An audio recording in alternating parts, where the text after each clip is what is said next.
Jangan buru-buru nikah kalau kamu belum benar pasti dia siapa. Belum benar-benar yakin dia orang yang terbaik buat kamu. Karena nikah itu 1 kali seumur hidup.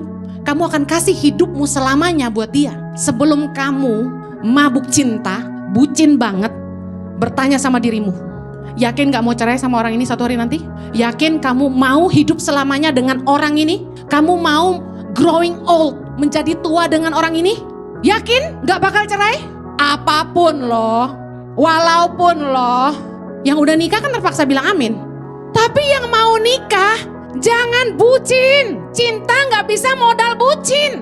Yang pasti jodoh dari Tuhan tuh ini, tandanya. Kamu cinta sama dia, bukan nikah sama orang karena terpaksa atau karena ada apanya. Yang membuktikan kamu cinta apa? Proses dalam hubungan. Kamu tetap bertahan. Jadi kamu harus yakin dia jodoh dari Tuhan dengan berdoa. Dan kamu mengasihi orang ini, itu tanda awal. Gak mungkin gak mengasihi orang ini. Lalu ngelewati semua proses, kamu tetap setia.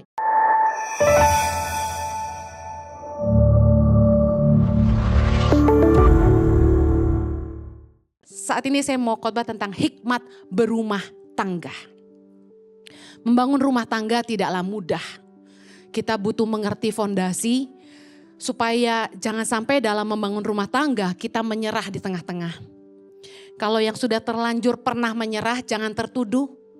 Berdoa buat kasih karunia. Amen. Amsal 9 ayat 10 berkata, permulaan hikmat adalah takut akan Tuhan.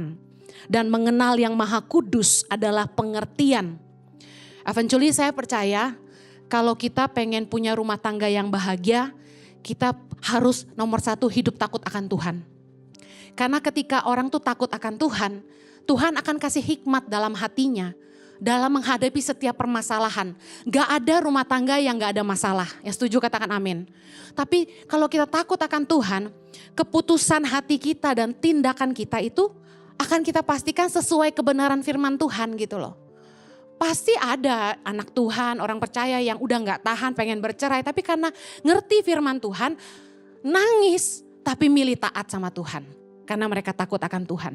Amsal 24 ayat yang ketiga, kita baca sama-sama. Dengan hikmat rumah didirikan, dengan kepandaian itu ditegakkan. Dan dengan pengertian kamar-kamar diisi dengan bermacam-macam harta benda yang berharga dan menarik. Orang yang bijak lebih berwibawa daripada orang kuat. Juga orang yang berpengetahuan daripada orang yang tegap kuat. Cinta saja tidak cukup, kata suami saya. Kita ulangi, dengan hikmat rumah didirikan. Dengan kepandaian itu ditegakkan. Dengan pengertian rumah itu diisi. Ada 3 elemen yang sangat penting dalam berumah tangga. Nomor 1, kita butuh hikmat dari Tuhan. Kemudian kita butuh kepandaian yang bicara soal kita mesti punya pengetahuan, mau diajar. Kemudian punya pengertian. Pengertian itu dari dalam, ya. Nah, untuk memulai sesuatu butuh komitmen. Tetapi untuk menyelesaikan sesuatu itu butuh konsisten. Saya dapat ungkapan ini dari seorang anak kecil berusia 10 tahun. Namanya Jaden Lianto.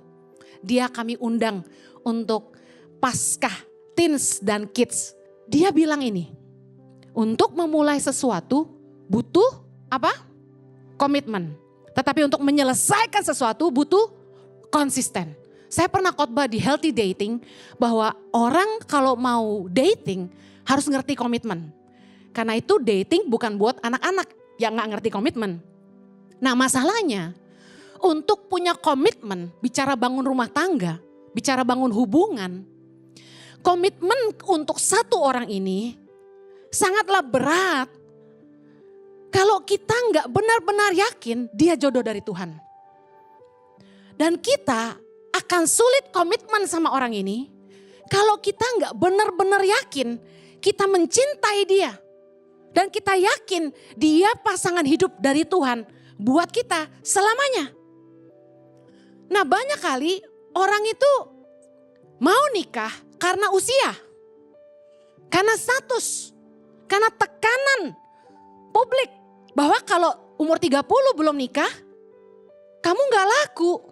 Perawan tua, Nah, saya sebenarnya tidak suka karena perempuan jadi tekanan di mata publik, punya tuntutan bahwa perempuan umur 30 belum nikah something wrong. Kenapa cowok umur 30 belum nikah nggak apa-apa tuh? Ini kan genderisasi ya. Padahal cowok cewek kan sama, betul nggak? Kalau dulu saya nikah umur 25, itu orang bilang udah telat. Sekarang umur 30 belum nikah biasa. Malah saya mau kasih tahu sama anak-anak muda, jangan buru-buru nikah. Kalau kamu belum benar-benar pasti dia siapa. Belum benar-benar yakin dia orang yang terbaik buat kamu. Karena nikah itu satu kali seumur hidup. Kamu akan kasih hidupmu selamanya buat dia. Nah, untuk komitmen kita butuh yakin dulu. Dia jodoh dari Tuhan dan kita butuh yakin dulu kita benar-benar cinta sama orang itu. Kalau cinta pandangan pertama itu belum terbukti. Pacaran, aku cinta menggebu-gebu, dibawain bunga, dibawain coklat, dibeliin kado, itu belum terbukti. Tunggu, kalian berantem, kalian gak cocok, kamu kentut, dan dia masih sayang sama kamu. Orang tuamu galak. Pokoknya hal-hal yang gak baik terjadi dalam hubungan, tapi orang itu tetap setia sama kamu. Amit-amit, kamu sakit. Saya tunangan sama suami saya tahun 2009 ya.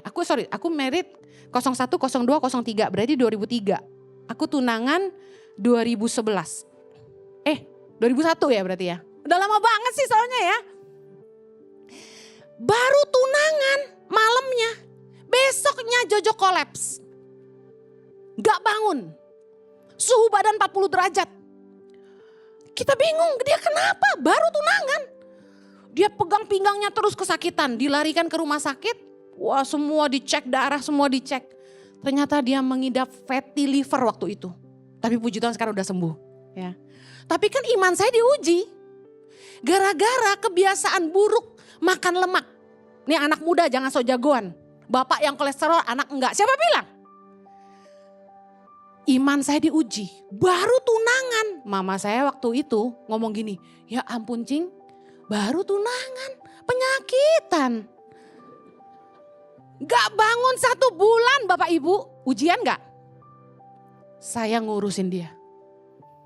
Saya yang cewek, saat itu saya kurus banget ya, jangan lu kira hari ini loh. Waktu itu berat saya 49, tinggi 168. Saya tuh bisa jadi perkasa nentengin koper suami saya lari-lari di airport. Karena dia gak bisa bawa kan. Karena dia sangat lemah. Saya, ayo oke. Udah bawa koper 2 masih nanya, ayo oke. Ayo oke. Sebulan penuh saya tidur di lantai. Ngurusin dia setiap hari. Saya masak karena dia harus diet. Ternyata Tuhan menciptakan liver kita itu cerdas. Anda yang punya fatty liver, ini saya bagi pengalaman. Liver kita perlu dikasih waktu memulihkan diri. Caranya gimana? Anda harus diet dan olahraga. Ketika Anda diet dan berhenti makan makanan gorengan, minyak-minyakan, lemak-lemakan, liver itu memperbaiki dirinya sendiri. Hebat gak? Tuhan itu luar biasa. Do not fight against the nature. Tuhan udah ciptain begitu, kita jangan lawan. Jadi luar biasa suami saya sembuh total. Karena saya galak banget sama dia. Lemak baru, Makanya kalau sayang suami harus galak soal begituan. Saya mau dia umur panjang, amin. Jangan sampai ganteng-ganteng penyakitan. Dan puji Tuhan, kesetiaan saya diuji dan suami saya sehat sekali. Haleluya. Luar biasa. Kok gak tepuk tangan sih? Cuma 1. Oke, saudara tahu bahwa untuk konsisten kita harus berpegang pada firman Tuhan sebagai fondasi dalam rumah tangga. Karena gini, manusia bisa berubah. Hanya firman Tuhan yang gak berubah. Waktu kita nikah, suami saya kemarin bilang apa di khotbahnya? 5 tahun cinta menggebu-gebu. Dia terlalu baik. Biasanya setahun doang ya, atau 6 bulan. Udah berantem habis itu. Siapa yang di sini yang bulan madunya cuma setengah tahun? Jangan angkat tangan. Kalau ngandalin perasaan aja, waktu kamu terluka, kamu udah gak cinta. Kalau ngandalin perasaan aja, waktu dia gak kaya, kita gak cinta. Pegangan kita gak bisa perasaan. Aku mau cerai sama kamu, kenapa? Udah gak rasa apa-apa. Apaan tuh? Manusia bisa berubah, bener gak? Apalagi yang mudi-mudi kayak saya. Berubah terus tuh. Bentar, itu kayaknya harus di situ. Ya, pindah, kayaknya harus di situ. Ketahuan dari lobi gereja. Ganti terus bukan? Baru 6 bulan ganti terus. Nyeni banget. Soalnya pengen bantu jemaat gimana caranya gitu loh.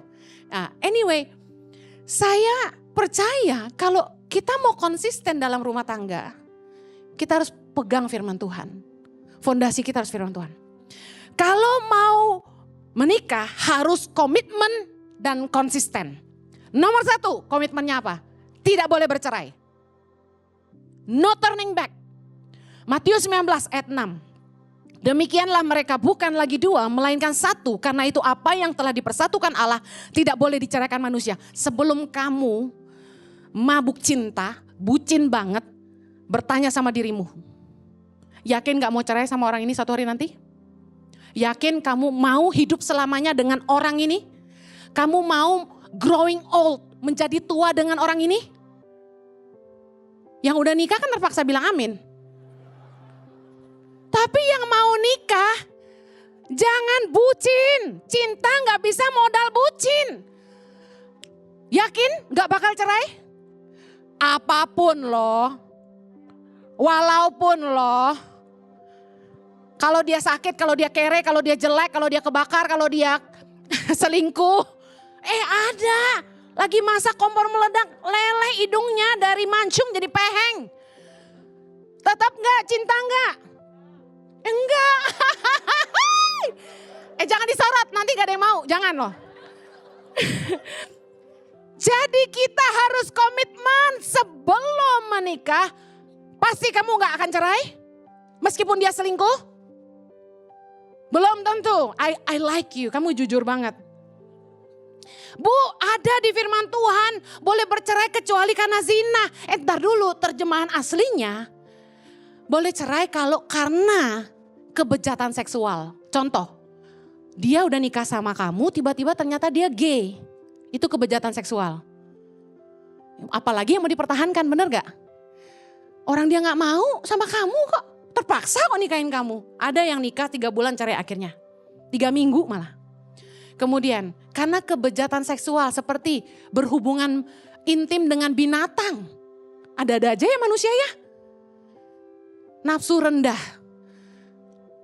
Ketiga, kebejatan seksual. Suka main dengan perempuan malam. Atau suka main dengan gigolo. Kan jangan cuma cowok yang diserang ya, cewek juga ya kan ya. Harus dua-dua diajar, bener gak? Karena banyak loh ibu-ibu, tante-tante yang suka gigolo. Loh, this is real. Jadi ada perempuan yang memang sama suaminya gak cukup. Dia hobi, doyan. Jadi nyari di luar. Ini kebejatan seksual. Itu firman Tuhan katakan tentang kecuali karena zina tuh itu. Nah, kalau suamimu selingkuh 1 kali, istrimu selingkuh 1 kali, udah ampuni aja. Bu Heni itu alasan kilaf. No. Kalau ada masalah itu butuh two to tango. Ada masalah dari dua-duanya. Berikutnya, komitmen dan konsisten. Harus setia pada pasangan. Malaki 2 ayat 15. Bukankah Allah yang esa menjadikan mereka daging dan roh? Dan apakah yang dikehendaki kesatuan itu? Keturunan ilahi. Jadi jagalah dirimu dan janganlah orang tidak setia terhadap istri dari masa mudanya. Jangan udah kamu hisap madunya, kamu buang ampasnya. Jangan sampai istrimu sudah makin tua, Anda tinggalkan dia. Ada orang yang potong khotbah saya, yang ketika saya ngomong gini, perempuan itu makin tua, makin peot. Sedangkan laki-laki makin tua, makin ganteng. Itu di capture, perempuan-perempuan banyak marah sama saya. Harusnya dengerin khotbah tuh komplit. Tapi saya dengar mata Najwa, dia bilang gini, lebih parah dari saya. Perempuan matang, busuk. Laki-laki matang, malah mapan. Wah, saya bilang kok peribahasanya lebih parah. Tetapi kenyataan, makanya perempuan lebih banyak botox. tarik ke atas. Mancungin hidung, tebelin bibir. Cowok mah enggak, Bapak asli kan? Bapak asli? Enggak, saya nanya yang udah berumur. Bapak asli?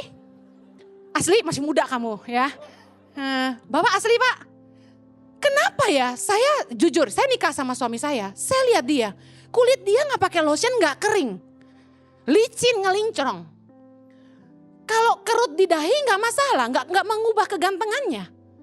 Tapi kalau perempuan, mata kerut dikit udah worry. Udah mulai di isi apa itu? Filler, ya kan? Itu gak last long lagi, ya kan? Botox sampai gak bisa senyum. Bener gak? Terus tulang pipi dikikis pakai gergaji, biar lancip, disuntik-suntik. Saya sih puji Tuhan loh. Saya tuh sebenarnya kesel kenapa waktu saya pasang kontrasepsi saya mendadak gemuk. Umur 40 tuh saya pasang kontrasepsi, saya cobain kontrasepsi baru, tiba-tiba tambah gemuk. Kata orang gak cocok, tapi gak bisa kurus lagi, susah banget. Nah, tapi begitu saya ngaca, dibandingin foto saya zaman dulu, gue dikasih filler sama Tuhan loh. Sayangnya di sini juga ada. Jangan karena pasanganmu sudah tidak semudah dulu, Anda tidak setia sama pasanganmu. Makanya firman Tuhan jelas, janganlah orang tidak setia terhadap istri dari masa mudanya. Kemudian komitmen apa lagi? Harus mengasihi pasangan apa adanya dan mengurus keluarga dengan baik. Efesus 5 ayat 33, bagaimanapun juga bagi kamu masing-masing berlaku. Kasihilah istrimu seperti dirimu sendiri dan istri hendaklah menghormati suaminya. 1 Timotius 3 ayat 4, seorang kepala keluarga yang baik disegani dan dihormati oleh anak-anaknya. Jikalau seorang tidak tahu mengepalai keluarganya sendiri, bagaimanakah ia dapat mengurus jemaat Allah? Bicara soal gini, waktu kita mau bangun rumah tangga, kita harus komitmen bahwa kita akan mengasihi pasangan kita dan kita akan mengurus rumah tangga kita. Gak bisa gak ngurus rumah tangga tuh gak bisa. Masih ada orang tuh yang nikah tapi suka-suka saya. Istri gak boleh tahu dia kemana, istri gak boleh ngatur-ngatur dia, penuh rahasia. Istri juga sama, suami gak boleh ngatur-ngatur saya, terserah saya. Ya kalau gitu jangan nikah. Bener. Dulu saya suka sewot, waktu saya mau gunting rambut bawa anak saya, Jojo tanya mau gunting rambut di mana? Saya bilang di Jakarta Barat, terus dia bilang gini, ngapain jauh-jauh ke situ? Cari aja salon yang dekat di sini. Dulu saya marah, saya kesel gitu loh. Ih heran ya, otoriter banget sih. Cuma urusan gunting rambut di mana perlu diatur dia. Saya kesel dulu gitu loh. Biasanya cowok ngatur sih urusan istri mau gunting rambut di mana. Saya bingung kenapa suami saya ngatur gitu loh. Akhirnya saya kesel gini, oke gue panggil yang ke rumah, mahal gak apa-apa ya. Dia bilang gak apa-apa. Akhirnya saya panggil ke rumah sampai sekarang.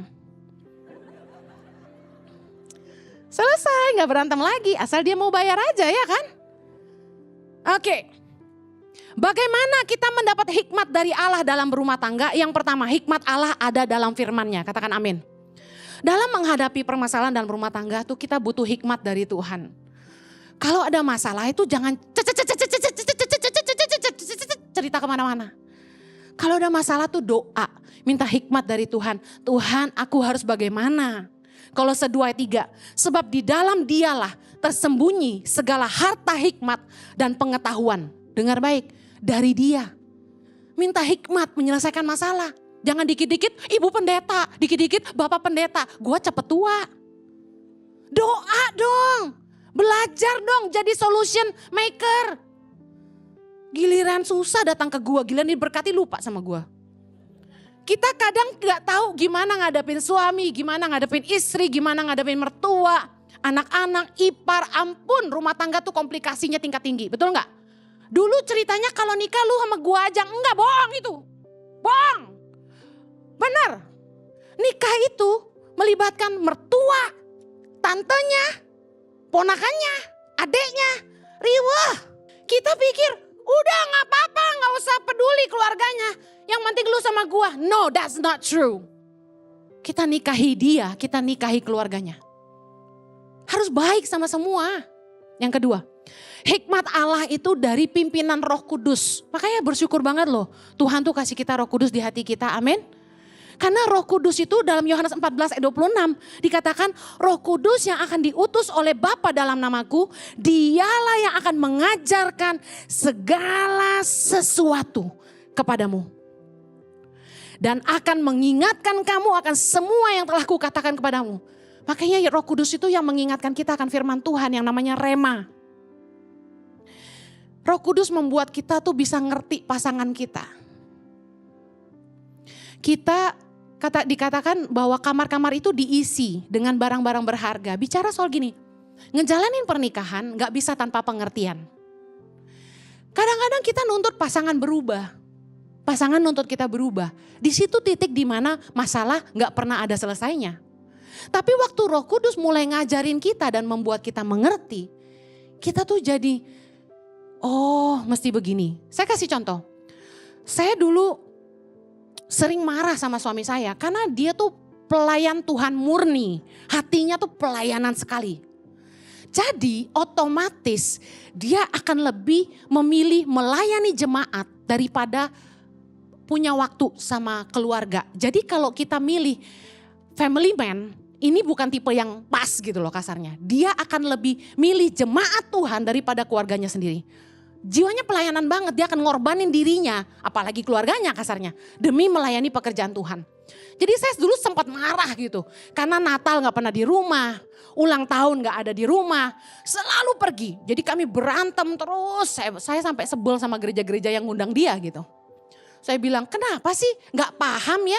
Gitu loh, ini kan hari waktu keluarga gitu. Nah ada teman-teman juga yang ngundang Jojo, udah tahu itu anniversary pernikahan kami, tetap diundang. Jadi saya kesel banget gitu. Saya bilang sama suami saya, kamu kalau pergi lagi, kamu ndak usah pulang lagi gitu. Saking keselnya dulu. Nah kemudian satu hari pertengkaran ini gak ada habisnya, bertahun-tahun. Akhirnya satu malam saya diem sambil kesel sambil doa. Capek Tuhan sama pernikahan ini gitu. Karena saya merasa tidak dikasihi, saya merasa tidak dibela. Saya merasa dia tidak peduli, saya merasa kesepihan, pokoknya semua gitu. Dan akhirnya tiba-tiba Roh Kudus bilang gini, lihat suamimu, Jojo lagi tidur. Orang tuh kalau tidur lucu ya, cute ya, bener gak? Jadi polos, jadi baik gitu. Kalau dia melek kan gahar gitu kan. Apa kalau sama saya maksudnya, kalau saya marah dia lebih marah gitu. Begitu dia tidur tuh jadi kesian gitu. Roh Kudus itu bikin saya ngerti. Roh Kudus bilang, lihat suamimu. Saya lihat dia, tiba-tiba timbul rasa kasihan. Rasa iba yang sangat besar. Tuhan kasih pengertian. Ini kan teman seperjuanganmu loh seumur hidup. Roh Kudus cuma ngomong satu kalimat. Saya nangis. Jadi gini, Jojo tuh nikah sama saya. Dia bertahan karena takut sama Tuhan aja. Punya istri yang tukang marah-marah kayak saya waktu itu, pasti gak betah. Tapi dia bertahan. Kadang-kadang kita mesti ngerti dalam pernikahan itu kita gak bisa berpisah. Karena takut akan Allah. Tapi kitanya yang harus ngerti pasangan kita gitu loh. Jangan bikin dia sengsara, ngerti gak? Akhirnya Roh Kudus bikin saya ngerti. Memang dia ini seperti apa ya? Mobil 4x4 dibuildnya beda sama mobil 4x2. Bisa paham ya bahasanya ya? Jojo dibikin berbeda sama Tuhan karena panggilannya. Dia gembala yang sangat baik. Semalam mereka sampai di Turki. Lagi makan kuneve. Enak banget kuneve, I'm telling you. Jemaat fotoin dia dan kirim ke saya. Bilang gini, disayang sama semua peserta. Gembala yang baik. Kalau Anda ikut trip ke Holy Land sama suami saya, Anda akan lihat betapa baiknya suami saya. Dia itu care sama jemaatnya. Dia sayang sama semuanya. Dia ringan tangan. Dia gak sungkan bantu siapa saja. Dia menempatkan dirinya sebagai hamba. Dan melayani semuanya. Itu pemimpin yang besar. Saya kasih tahu Anda, suami saya sangat luar biasa. Saya aja kagum-kagum lihat dia gak ada capeknya ngelayanin orang. Saya seharian bawa grup gitu, ya semua sudah hadir. Belum lagi kalau ada ibu-ibu nakal yang shopping mulu gak mau balik ke grup. Itu kan tugas saya nyari mereka. Iya, aduh ini mana nih kurang 2 nih, saya lari-lari turun. Di mana tadi ya? Cari. Bu ayo bu, semua sudah di bus bu, sambil gemes gitu kan. Tapi suami saya tetap, ya sabar ya. Sebentar lagi ya, oke sebentar lagi ya. Begitu kami naik, saya udah asem mukanya, dia masih senyum. Ayo bu. Wah, emang hebat dia tuh. Gak sanggup saya. Tapi saya kasih tahu, yang kayak gini ngeselin istrinya jadinya ya. Kan kasihan suami saya gitu loh. Nah, singkat cerita, dalam rumah tangga tuh kita mesti ngandalin Roh Kudus yang ngajarin kita. Karena kadang-kadang bahasa manusia tuh gak bisa nerjemahin semuanya gitu loh. Kita marah, kita pakai emosi, kita pakai pikiran kita yang sok pinter ini. Tapi sekali aku lihat dia gitu, aku langsung kasihan. Udah jangan dimarahin lagi, kasihan gitu loh. Kamu mau apa?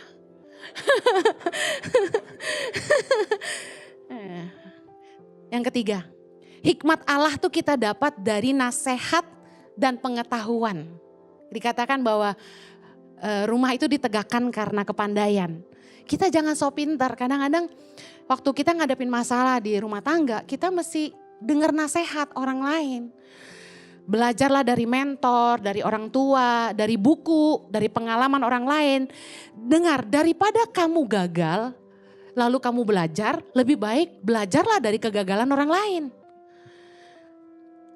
Saya percaya bahwa Tuhan itu akan ngajarin kita. Makanya penting banget gini, kelilingi dirimu dengan orang-orang yang sehat dan tepat. Supaya waktu kamu butuh nasihat, mereka akan kasih kamu jalan-jalan Tuhan. Bukan jalan-jalan yang jahat. Terakhir, bagaimana kita tahu siapa jodoh kita? Yang pertama, berdoa. Karena gini, gak ada yang bisa kasih tahu kamu. Kamu harus yakin bahwa dia jadi Tuhan, kamu harus doa. Saya doa, tanya Tuhan, siapa pasangan hidup saya? Saya saat itu umur 16 dan Roh Kudus jawab, Jojo. Tuhan bisa bicara. Dan hari ini saya nikah sama orang yang Roh Kudus sebutkan. Nah, yang pasti jodoh dari Tuhan tuh ini, tandanya. Kamu cinta sama dia. Bukan nikah sama orang karena terpaksa atau karena ada apanya. Yang membuktikan kamu cinta apa? Proses dalam hubungan. Kamu tetap bertahan. Jadi kamu harus yakin dia jodoh dari Tuhan dengan berdoa. Dan kamu mengasihi orang ini, itu tanda awal, gak mungkin gak mengasihi orang ini. Lalu ngelewati semua proses, kamu tetap setia. Yang kedua, saya cinta tapi gak seiman, bagaimana? Firman Tuhan bilang janganlah. Dengar dulu nih, janganlah. Kamu merupakan pasangan yang tidak seimbang dengan orang yang tak percaya. Jadi gak usah nanya lagi, boleh gak pacaran sama yang tidak seiman? Jawabannya janganlah. Kenapa? Yang pertama, karena sulit bersatu. Beda nilai, beda prinsip, beda pandangan, beda pegangan. Sebab persamaan apakah terdapat antara kebenaran dan kedurhakaan? Atau bagaimanakah terang dapat bersatu dengan gelap? Udah jelas beda, nilainya beda. Tapi Bu, saya yakin dia jodoh dari Tuhan. Oke, jangan dipacarin dulu, injilin dulu, menangkan dulu, doakan dulu. Saya kesaksian, saya dulu belum lahir baru waktu saya kenal suami saya. Tapi dia yang bawa saya kenal Tuhan. Jojo yang nginjilin saya. Dia yang bawa saya kenal Yesus dan hari ini saya jadi istrinya. Jadi apakah tidak mungkin kalau pacarmu itu belum kenal Tuhan? Bisa, tapi injilin dulu, menangin dulu. Jangan nekat nikah kalau dia belum percaya. Susah, sama yang seiman aja banyak tantangannya, apalagi yang gak seiman. Lalu kenapa gak boleh pacaran sama yang tidak seiman? Suatu hari akan membuat iman kita goyah. 1 Raja-Raja 11 ayat 4. Sebab pada waktu Salomo sudah tua, istri-istrinya itu mencondongkan hatinya kepada Allah-Allah lain. Sehingga ia tidak dengan sepenuh hati berpaut kepada Tuhan Allahnya seperti Daud ayahnya. Dengar baik, firman Tuhan ajarin kita, suatu hari akan membuat iman kita pindah. Yang ketiga, saya cinta tapi beda visi, gak sejalan, gimana? Amos 3 ayat 3, berjalankah 2 orang bersama-sama jika mereka belum berjanji, dalam bahasa aslinya sepakat. Orang gak bisa nikah kalau gak punya kesepakatan tentang masa depan. Makanya yang penting gini, sebelum kamu nikah masih jomblo, berdoalah sungguh-sungguh, tanya Tuhan apa kehendak Tuhan dalam hidupmu. Karena visi dari Tuhan yang akan jadi tujuan hidupmu. Kamu harus tahu dulu tujuan hidupmu dari Tuhan. Setelah kamu ngerti tujuan hidupmu dari Tuhan, baru kamu bisa tahu apakah kamu dan pasangan kamu sejalan. Markus 3 ayat 25 bilang ini. Dan jika suatu rumah tangga terpecah-pecah, tidak sevisi, rumah tangga itu tidak dapat bertahan. Jadi rumah tangga yang gak setujuan, gak sejalan, terpecah-pecah, satu mau ke utara, satu mau ke selatan, apalagi selalu berpisah, gak akan bisa bertahan. Yang keempat, saya cinta tapi orang tua gak setuju, bagaimana? Ulangan 5 ayat 16. Hormatilah ayahmu dan ibumu seperti yang diperintahkan kepadamu oleh Tuhan Allahmu, supaya lanjut umurmu dan baik keadaanmu di tanah yang diberikan Tuhan Allah kepadamu. Dalam ketaatan pada orang tua ada berkat Tuhan, katakan amin. Nah, saya mau katakan gini, badai dalam masa pranikah itu baik sekali untuk menguji kesungguhan hati, menguji komitmen. Karena badai dalam rumah tangga jauh lebih besar. Yang udah nikah katakan amin. Kalau kamu yakin ini jodoh dari Tuhan, doakan orang tuamu, bawa hubungan kalian dalam pergumulan doa, dua-dua puasa doa. Kalau memang dia jodoh dari Tuhan, Tuhan pasti lembutkan hati orang tuamu. Saya dan Jojo ngalamin, gak disetujuin orang tua, tapi orang tua akhirnya dilembutkan hatinya dan kami menikah. Nah, kalau orang tua tidak setuju, sebagai anak, coba pertimbangkan alasannya apa sih? Esensi enggak? Esensi itu apa? Apakah masalahnya orang tua lihat karakternya buruk, tidak punya kerjaan, rekam jejak yang tidak baik, ya kan? Mungkin berita-berita tentang track record orang ini nggak bagus, penjudi, pemabuk, suka selingkuh, bla bla bla. Ada yang marah sama saya, Bu Heni, jangan menghakimi orang bisa berubah. Oke, kamu sanggup nggak nunggu dia berubah? Masalahnya di situ, jangan nanti udah nikah, nggak sanggup nunggu dia berubah, Anda cerai sama dia gitu loh. Sikapnya kasar, tidak sopan, sombong. Semua orang tua pasti mau yang terbaik buat anak-anaknya, amin. Orang tua kan sayang anak, mereka mau yang terbaik, gak mau anaknya susah. Jadi kalau hal-hal ini esensi, Anda harus pertimbangkan lagi. Karena saya sudah kenyang ngeliatin pasangan-pasangan, inti perceraian adalah karakter. Karena waktu kita nikah itu gak cuma sama kulit luarnya, tapi sama isi dalamnya. Karakternya. Anda sakit diurus gak? Anda susah dia bantu gak? Kita tuh gak bisa munafik, kita butuh uang. Dan kita butuh orang yang tanggung jawab. Buat apa nikah sama yang kaya tapi dia pelit sama kita? Nah, orang tua yang gak setuju karena hal-hal yang tidak esensi, ini wajib dipertimbangkan, kita doain. Kurang tampan, wah jangan kawin sama dia, hidungnya pesek ntar anak lu kayak gitu semua. Kurang cantik, wah kurang tinggi. Beda suku, beda keturunan, kurang kaya. Nah ini gak esensi. Orang kalau takut Tuhan, hari ini dating sama kamu naik motor. Tapi kalau dia takut akan Tuhan, besok-besok dia beliin kamu Mercy. Amen. Yang kelima, saya cinta tapi kami beda. Bagaimana? Jawaban Tuhan tidak selalu yang kita mau, tapi udah pasti yang kita butuh. Tuhan tuh tahu yang terbaik buat kita. Justru saya katakan gini, kita harus berbeda untuk saling melengkapi. Bayangin kalau Jojo sama kayak saya, semua sakit hati semua. Semua itu baik. Saya tegas, Jojo karena suka menyenangkan hati orang, suka kompromi kadang-kadang. Tapi karena saya tegas, Jojo jadi gak bisa kompromi. Jadi kami saling melengkapi gitu loh. Nah, Jojo sangat baik, kalau gak ada jemaatnya ya. Jojo sangat murah hati. Kadang-kadang saya tuh penuh perhitungan gitu, karena saya sudah kenyang ditipu orang. Jadi saya peka-pekaan nih, orang nipu gua gak ya. Kalau Jojo tuh susah bantu. Nah makanya banyak orang yang ke Jojo langsung, oh forget it. Otorisasi ada di saya. Internet banking maksudnya. Tapi keputusan di dia. Kalau dia bilang kasih nggak? Kasih saya. Takut sama suami saya. Oke, dasarnya harus benar-benar cinta dan yakin bahwa pasangan hidup kita tuh dari Tuhan ya gitu loh. Nah, kemudian saya cinta tapi belum bekerja. Gimana? Dia belum bekerja. Sebelum bangun rumah tangga harus mapan. Mapan nggak bicara soal kekayaan, tapi bicara soal punya pekerjaan, punya penghasilan supaya bisa menafkahi keluarga.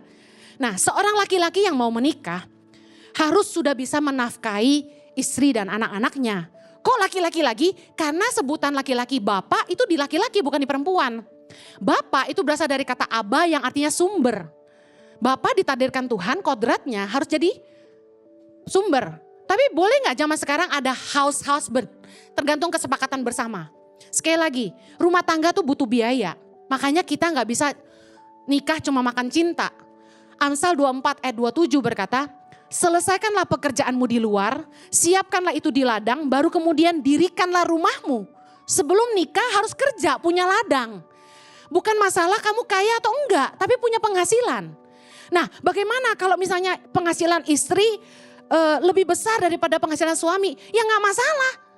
Gak sepakati aja gitu loh, bagaimana mengelola keuangan bersama supaya jangan ribut ke depannya.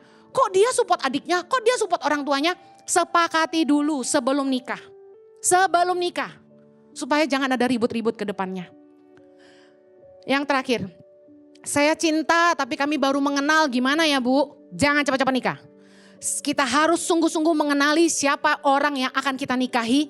Karena kita akan menyerahkan hidup kita dan masa depan kita ke tangannya. Jangan terburu-buru untuk nikah karena firman Tuhan berkata orang yang tergesa-gesa akan salah langkah. Amsal 19 ayat 2. Amsal 14 ayat 15 saya pernah bagi tentang rekam jejak. Bahwa orang yang tak berpengalaman percaya kepada setiap omongan, mulut manis kita langsung jatuh cinta. Tapi orang yang bijak memperhatikan langkahnya. Jangan nikah karena kulit luarnya, dengar baik, jangan. Ada orang yang di sekitar kami yang kami konselingin, aduh baru kenal 3 bulan, akhirnya cerai. Terus maksa harus nikah tahun ini juga. Baru, aduh saya sudah capek sekali. Sebagai hamba Tuhan kadang-kadang kita ngomong kebenaran. Orang gak mau nurut gitu loh. Mereka pikir kan gue yang mau nikah bukan elu. Aduh abis itu lu minta berkatnya sama kita gitu kan. Abis itu lu cerai gak nanya kita, bener gak? Masalahnya udah 5-6 orang yang begini. Anak muda jangan cepat-cepat nikah karena usia. Ya pastikan dulu. Terakhir. Bagaimana kita bedain ini hikmat dari Tuhan atau ini hikmat dari kita sendiri. Yakobus 3 ayat 17. Tetapi hikmat yang dari atas adalah pertama-tama murni. Selanjutnya pendamai, peramah, penurut, penuh belas kasihan dan buah-buah yang baik. Tidak memihak, tidak munafik. Hikmat Allah tidak dipengaruhi perasaan kita. Hikmat Allah tidak dipengaruhi kehendak kita. Hikmat Allah pasti mendamaikan. Hikmat Allah membuat kita bisa mengampuni. Hikmat Allah membuat kita baik sama orang lain. Keputusannya itu baik untuk semua.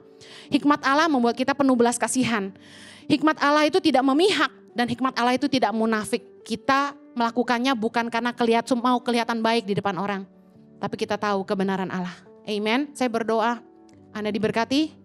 Dan mari bijaksana membangun rumah tangga. Mari kita berdoa. Bapa di sorga, kami bersyukur buat firman-Mu. Tolong umat-Mu supaya jadi bijak dalam membangun rumah tangga. Kami gak mau Tuhan mempermalukan nama-Mu. Orang percaya nikah 1 kali seumur hidup sampai maut memisahkan. Firman-Mu berkata, apa yang dipersatukan Allah gak boleh diceraikan oleh manusia. Kami gak mau gagal di tengah jalan. Karena itu Tuhan biarlah fondasi kebenaran firman-Mu yang kami pegang dalam pernikahan kami. Dalam membangun rumah tangga kami. Biarlah kami selalu hidup takut akan Engkau supaya hikmat Tuhan jatuh dalam hati setiap kami. Berkati setiap pernikahan yang ada. Dipulihkan, dikuatkan dan terus semakin jatuh cinta satu sama lain. Juga yang mau nikah Tuhan kasih hikmat. Supaya mereka sungguh-sungguh saling mengenal. Saling memahami, saling menerima satu sama lain. Ada pengertian, ada kepandaian dan hikmat Tuhan dalam hidup rumah tangga kami. Dalam nama Yesus kami berdoa. Amen. Have a blessed Sunday. God bless you. I love you guys.